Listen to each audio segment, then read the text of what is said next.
شب برات کی رات ایسی رات ہے کہ اس کے اندر رزق کی تقسیم کاری ہوتی ہے، اس کے اندر نصیبوں کی تقسیم کاری ہوتی ہے، نصیب لکھے جاتے ہیں، بندے کے نامہ اعمال چینج ہوتے ہیں اور موت اور حیات کے فیصلے ہوتے ہیں۔ دوستو، آپ نے اس رات کے اندر جہاں عبادت کرنی ہے وہاں یہ 3 وظائف بھی کریں، انشاءاللہ آپ کی دعائیں قبول ہوں گی۔ آپ کسی بھی وقت یہ وظائف کر سکتے ہیں۔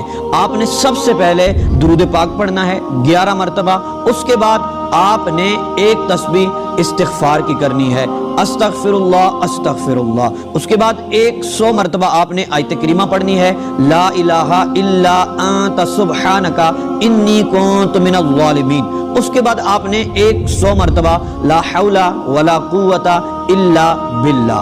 یہ 3 تسبیحات پڑھنے کے بعد پھر آپ نے 11 مرتبہ درود پاک پڑھنا ہے، اس کے بعد آپ نے دعا مانگنی ہے۔